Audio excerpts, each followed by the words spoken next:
I want to tell you on the work we are doing in Weizman on simulating XY spins with coupled lasers. And first I want to tell you what are coupled lasers. So in this conference, when you look on this picture, you imagine you see maybe atoms in optical lattice or maybe this tweezer array, but these are actually laser beams coming out of the screen. So you have 1,500 individual lasers coming towards you, careful.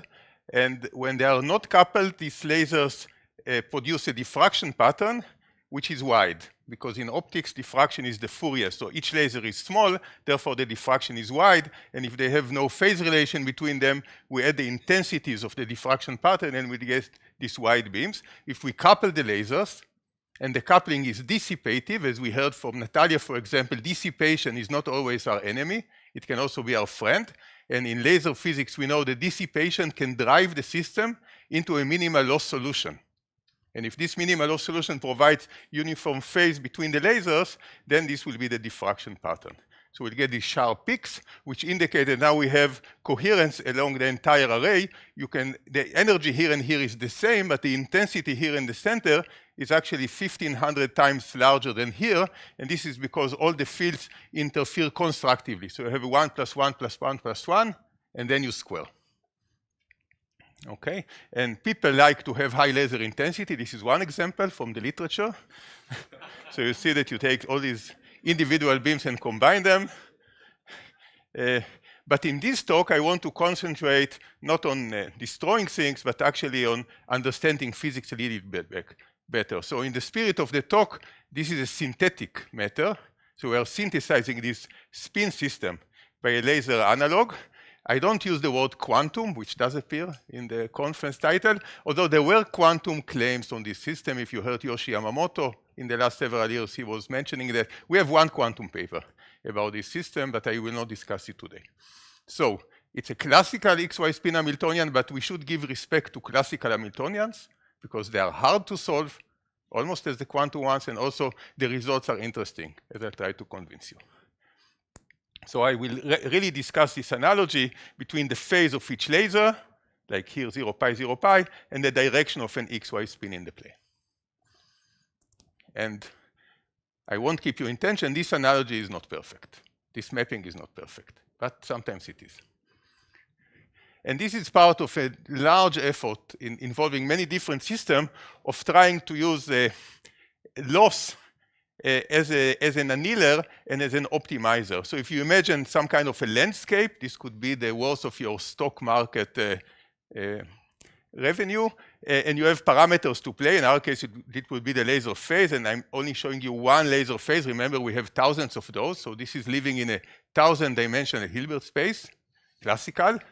And what we want to find is a global minima. And of course, the challenges in all these problems when they are relatively hard is that you have many of these local minima that you might get stuck. And also that some of them can be very close to the global minima, maybe exponentially close. Okay? So this is the challenge that involves. But if you are able to get there and you find the global minima of some spin Hamiltonian, for example, the Ising spin, then you can map it into many other hard problems, as is illustrated in this very influential paper. And this led to a wide effort in many different technologies.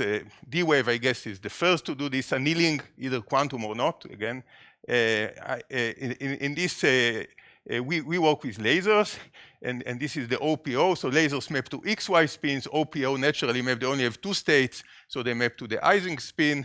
And you can find your variety system, like if you like micro droplets, you can make an annealer out of them. In this talk, I will talk about our work in Weizman. I want to mention that there's a spin-off company called Light Solver, how fitting. And what they are trying to do is to solve real world problems, which is a good excuse for us to do physics. Okay? So again, the question is, can we map the state of the phase of the laser to the state of some spin Hamiltonian? And just by looking on it, if you freeze all the degrees of freedom of your laser, except the phase, so polarization, intensity, multimode, then the phase is just a classical number going between 0 and 2 pi, and you can draw it as a little arrow and call it an XY spin. So pictorially, it looks okay. Does it hold? So if this is the XY spin Hamiltonian with some coupling strength Kij between the spins. When you freeze all the degrees of freedom, you can take the coupled laser equation. So typically each laser has like 3 equations, amplitude, phase, and gain. And if you freeze the intensity, you also freeze the gain. So you only have an equation for the phase. Here it is.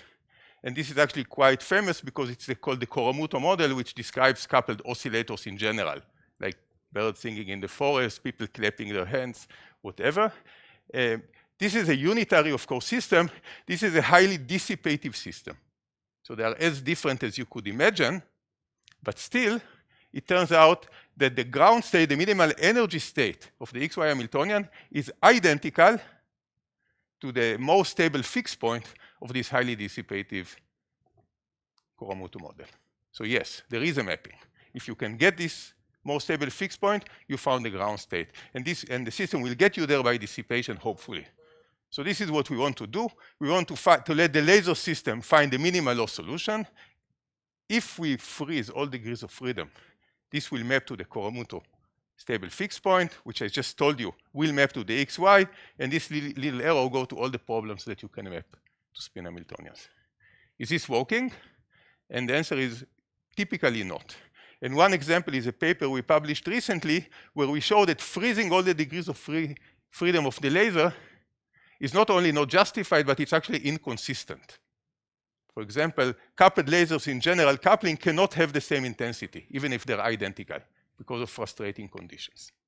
And that would map you to some strange XY system with different lengths for the spins, which I used to say nobody did, but then I found that an Israeli physicist actually studied them. So there are 2 papers on XY spins with not identical lengths, but that's not what interests most people. So even though this mapping is not exact, so you say I put an XY like that, we still have, in many cases, mapping, and we want to study that. So this is our machine, and you want to see here 1,000 lasers, you only see one. So here you see the 2 mirrors, and you see the gain. And here we have, instead of a mirror, we have spatial light modulator. I'll come back to that. And here we have this strange 4F telescope inside the cavity. So what does it do? It takes any electric field that I write here, say with the SLM, and then it images it, and then it images it back, so it becomes a self-consistent mode of the cavity. This is called a degenerate cavity. It has many degenerate modes. They all have the same loss, and we were able to demonstrate here, for example, that we have about 1 million of them. So if you've ever worked with multi-mode laser, 5, 10, 20 modes, this is about 1 million modes. You could say this is the worst laser ever, because we all want a single mode laser. But actually, for our application, having these many modes is good because these are the degrees of freedom that we're going to control. Okay, this is really how the laser looks like. So with the SLM, we can write just a mask, and this is the mask of the 1,000 lasers that I told you in the beginning. You see I cheated. We don't have 1,000, we just have one, which we now divide to 1,000 different pieces. Each one is a nice Gaussian mode, but they are decoupled from each other. So that's legit. And then we need to couple them, and I will not get into technical details, but other than saying this is really easy, because this is optics. And in optics, we know how to couple lasers because we just have to send light from place to place with variety of techniques. This is intensively studied from the 80s, and even more so in the last, say, decade, where people are doing optical neural networks and optical computers. So this is really standard. I only want to mention one thing, that usually people don't care so much about efficiency, because you can have an efficiency of 10 to the minus 6 and put a good detector and close the loop, but this is all optical. So whatever losses we have with the coupling, we have to compensate with the gain, which is on the order of 2. So we have to be a bit careful about losses in the system because it all happens inside and this is all optical. What we gain is that this is very fast. So the round trip time is about a nanosecond, and that would be the iteration of our all optical system.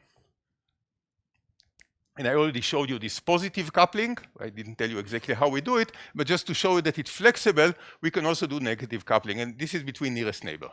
How do we know that it's negative? Because we see now these sharp Bragg peaks. Again, they are sharp, indicating long-range coherence. But now they are sitting in the edges of this so-called Brillouin zone of the lattice. And this tells us that we have this 0 pi staggered phase with negative coupling. This is like a ferromagnet, and this is an antiferromagnet. And then, of course, because we can, by the way, before we had the SLM, we used to put masks, and we really had to think hard before we did anything. Now with the SLM, everything is so easy. So we can just do an experiment every 5 minutes, and I won't show you all the experiments we did. That would take a while. So I'll just give you a few examples to convince you this is now a flexible system. So this is a triangular lattice, and this is the diffraction pattern that you expect to see. So we pass this test.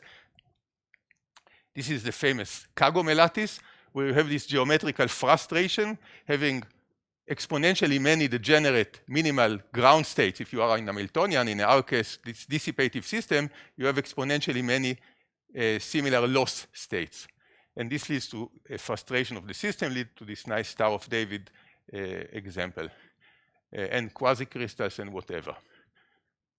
All this was done with relatively strong coupling. Of course, as you could imagine, to synchronize system, the coupling has to overcome noise and disorder. And as much as we work, we still have some amount of noise and disorder in the system. So all this is done with coupling on the order of unity. Namely, the light the laser brings back to itself is similar to the light it gets from its neighbor. And this is a bit too strong to do sort of delicate physics. So we said, let's reduce the coupling. And when we did that, we got this not so nice diffraction pattern. So now we really suffer from our imperfect system, but we remember that we have an SLM inside the system, so let's do adaptive optics. It's not as trivial as to do adaptive optics outside because it's part of the self-consistent loop, so there's a little bit details that I'm skipping, but in the end it works very nice. So now we have as perfect system as we can do. This is only for static, or what we call quench disorder, for the noise that we cannot compensate with spatial light modulator. And just to illustrate, if we put a little bit of a tilt in the system, like tilt one of these mirrors by a few microradians, we lose this vertical axis is the sharpness of this peak. It's the inverse participation ratio. So we can see that we lose the sharpness of the peak by a few microradians. So that's a very well-aligned system. No student can align it as well as the adaptive optics. And of course, after we align the system, now we spoil it. But now we can do it in a controlled way, and we ask the SLM to put this disorder. We studied many types of disorder. So let's start with this random disorder with no correlation. So this is roughly the perfect system with sharp diffraction peak, and now we put more and more and more disorder, and you see that we lose the coherence, because remember, the width of this peak is the Fourier of the coherence function. The wider RR, the smaller the coherence length, and we can again quantify that. And here you see the sharpness of the peak, or if you want, the inverse of the coherence length, as a function of how much RMS disorder we introduce. And this is with normalized units, and you can see that we lose the sharpness of the peak. We then said that we can introduce a different type of disorder. For example, we put some correlation lengths.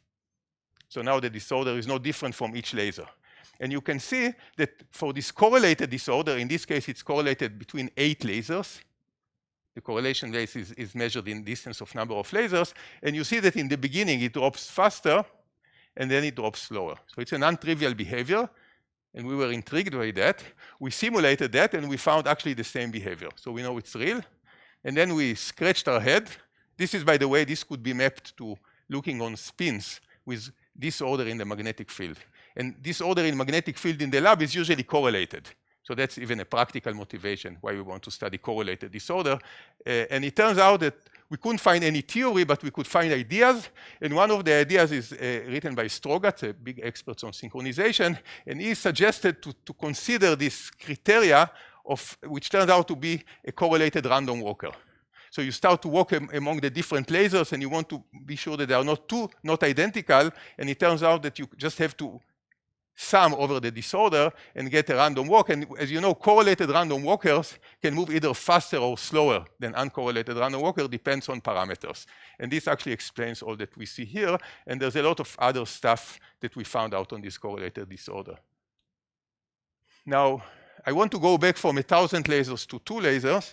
Yep. Just to show you that the importance of having precise control. And with the spatial light modulator, we can now control for these 2 lasers the tuning of each one of them, as I showed you a moment ago. We can also introduce loss to each one of them, because we're already non-emission, so what do we care?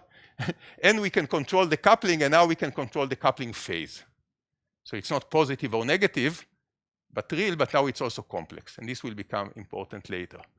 So This, for the 2 lasers, it's a 2 by 2 matrix. For the 1,000 lasers, it's a 1,000 by 1,000 matrix. And this is the coupling. So now it's complex, and we can control beta. And this is the property of each laser that we call a complex potential because it contains both the frequency detuning and the additional loss. So this is actually a complex potential. And we can control each one of them with the SLM with high precision. Okay? So what can you do with 2 lasers? Everything seemed to be have been studied, but it turns out that not with such precision. So let's start with the simplest thing and put this dissipative coupling, because I told you the dissipative coupling loss that depends on the phase is the most effective tool to find a minimal loss solution. And here, for a moment, I'm showing you delta alpha equals 0, so there's no loss difference between the laser. They are the same. And I'm changing the detuning between them. And this color code tells you that here you have phase locking, where the detuning is small. And then when the 2 lasers are detuned from each other, like the 2 pendulums that you played in high school, then they don't synchronize for a given coupling. So this is the black part. But now we make them unidentical by putting loss. And this is experimental data.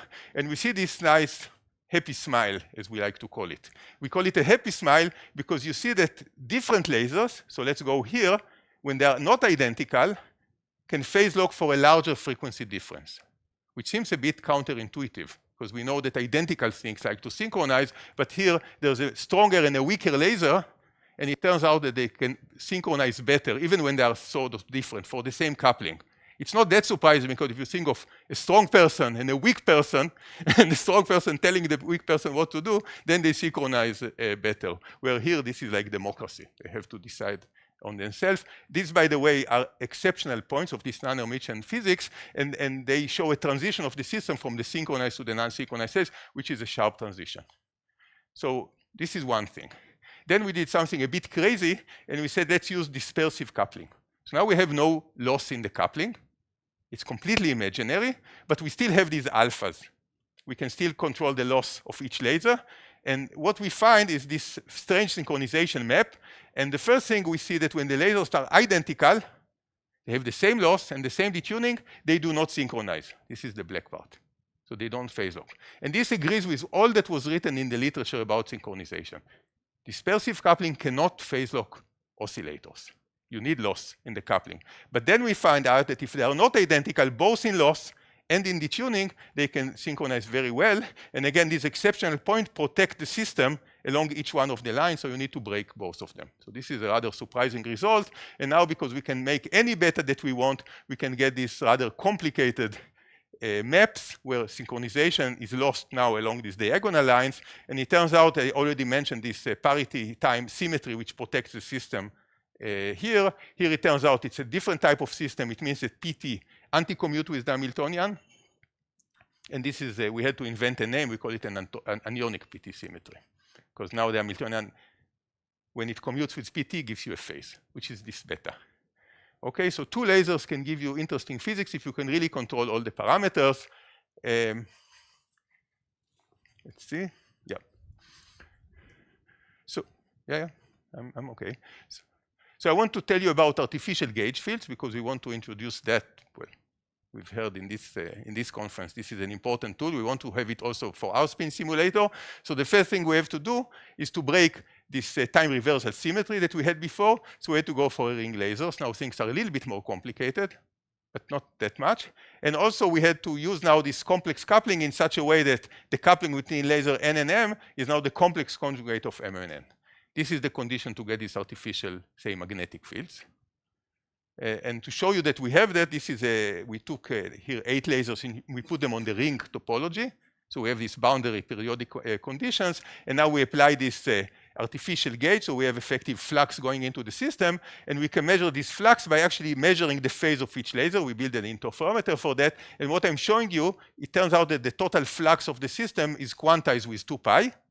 So we can identify a topological charge, and this is the phase of the coupling of this artificial gauge. And what you can see is as we increase the phase of the coupling, we get these steps. And in each one of the steps, the topological charge of this is either 1, 2, 3, 4, and then it would go down 5, 6, 7, 8, but it's periodic.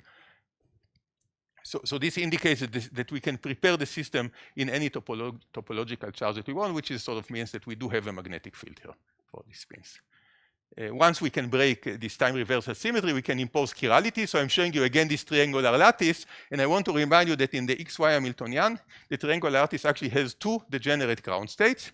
One is called the staggered vortex lattice. So this, let's say this is a vortex, 0 plus 120, 240, and this is the staggered anti-vortex lattice. Okay, they both have the same energy. For the XY Hamiltonian, they will have the same loss for our laser system. But now that we can control the phase of the coupling, we can break the symmetry. And as we change the phase, the staggered phase, we can get chirality of -1, namely we get only the anti-vortex, or chirality of +1 with a rather sharp transition. Okay, so the tool exists.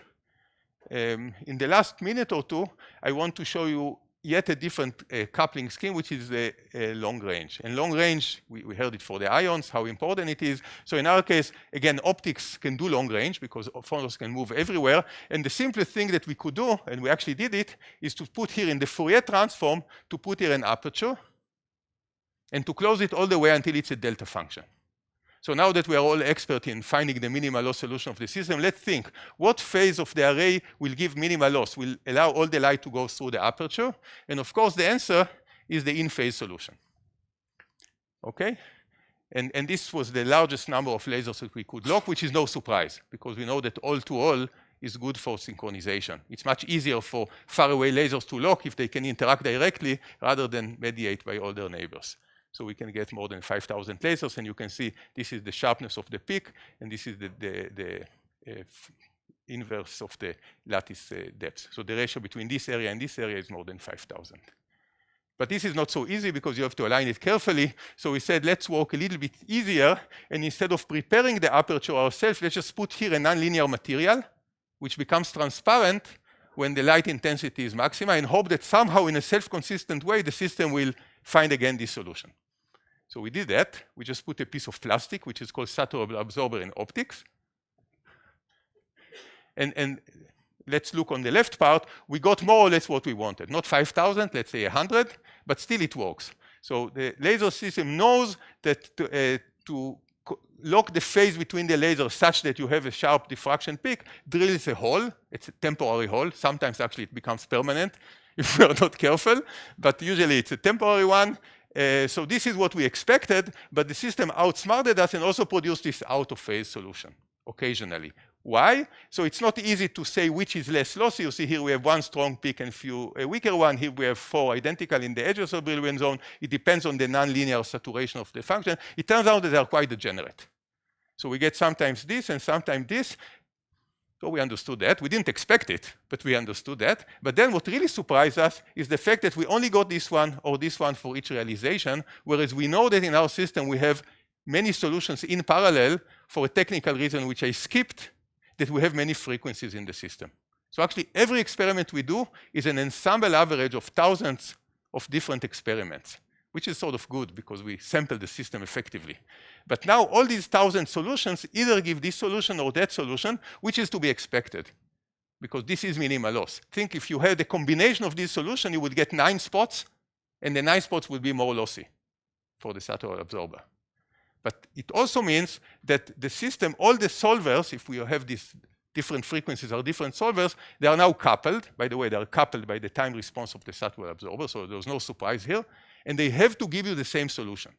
So is this good or bad? If you have 1,000 people and each one of them gives a solution, sometimes it's right, sometimes it's wrong. So to study that, we changed a parameter which made them almost degenerate, and we go from this to be the minimal loss to this to be the minimal loss, and we looked on the sharpness of the transition, and we compared the usual case, which I showed before, for the linear coupling, to this nonlinear coupling, which couples all the solver, and we found out that the nonlinear coupled solvers are better solvers. So if you take 1,000 solvers and force them to give you the same solution, they will do better in terms of imperfection. So I guess it was a bit complex argument, but the message is that if you have many solvers, try to couple them and force them to give you the same solution. They will do a better job. And this was actually speculated by Euler in a very famous observation of coupled oscillators that he found when he was sick at home, like in the corona. But in Euler's case, I think this was wrong. Nobody ever proved that coupled clocks do better. So to summarize, I showed you that we can simulate XY spins, not exactly, but good enough. I didn't talk a lot about topology and Kibble-Zurek. I showed you that by controlling these complex properties of the system to the 1% accuracy, you can get this very insightful new physics, even for 2 lasers. And now we do the same things with 1,000 ones. And I showed you that we have new tools, and this is one example of them. And with that, I want to thank you and just show you a picture of the group. The few green circles are the current students, and the red ones are those that left, and the ones without any circle do cold atoms. So they are for another conference. Thank you.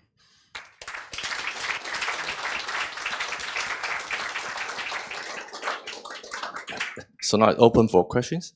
Yes, please.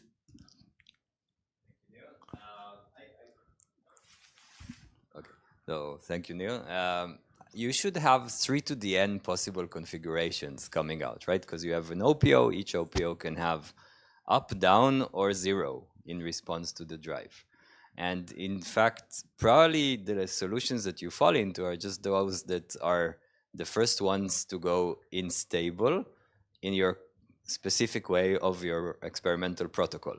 Did you try to make then a different protocol and see that you will get other ones that you land into? So let me first correct you that we have many more possible solutions. The 2 or the 3 to the power of n is for the Ising, which work with OPO. We actually work with lasers. So each laser can have a continuum of solutions. So we have a continuum to the power of 1,500 possible solutions. And clearly, and I think this was even clear from my presentation, the system does not always find the absolute ground state. And this definitely depends on the protocol. And there was a lot of discussion in the field because forget about the physics, but the companies really want to provide some quantitative assessment of the quality of the solution, how small it gets. So there's a lot of discussion to do, and we have some contribution to the field. But this is a huge, huge field, studying these protocols. I would just say that there's a famous argument, I think originated from Yamamoto, if you remember this complex potential. So the lasers have the advantage of coming from below. So you put a gain which is smaller than the minimal loss. So the laser is in a state of spontaneous emission, which is actually good because spontaneous emission somehow samples all the possible phases, either in parallel or it jumps very fast. And then as you slowly increase the gain, and of course you should say how slowly, maybe exponentially slow is required not to overshoot, then you will at least avoid getting stuck on this high excited state. So this is a very beautiful picture. We were intrigued by the fact nobody actually demonstrated it. Nobody showed how the probability to find a ground state goes up with the slowness of the transition. So we tried to be the first to demonstrate it, and we failed.